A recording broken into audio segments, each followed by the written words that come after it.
सच्चाई का इनाम। मदीना के करीब एक छोटा सा गांव था जहां एक दयानतदार लड़का अब्दुल्लाह रहता था। अब्दुल्लाह के वालिद एक किसान थे और वो भी अपने वालिद का हाथ बटाता था। अब्दुल्लाह की सबसे बड़ी खूबी ये थी कि वो हमेशा सच बोलता था, चाहे हालात जैसे भी हों। एक दिन अब्दुल्लाह बाजार से अपने वालिद के लिए कुछ बीज लेने गया। रास्ते में उसे एक चमकती हुई थैली मिली जो सोने के सकूं से भरी हुई थी।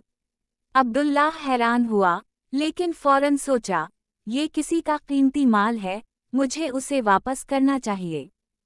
वो बाजार पहुंचा और दुकानदारों से पूछने लगा कि क्या किसी की कोई थैली गुम हुई है।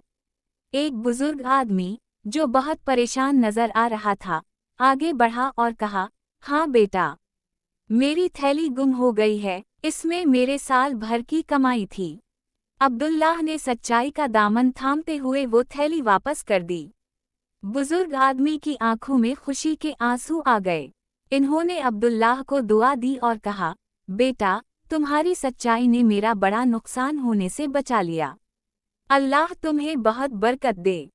ये बात पूरे गांव में फैल गई और हर कोई अब्दुल्लाह की दियानतदारी की तारीफ करने लगा।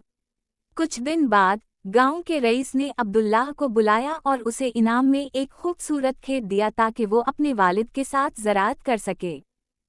इस दिन अब्दुल्लाह ने सीखा कि सच बोलने का इनाम सिर्फ दुनियावी नहीं होता, बल्कि अल्लाह भी सच बोलने वालों को कामयाब करता है।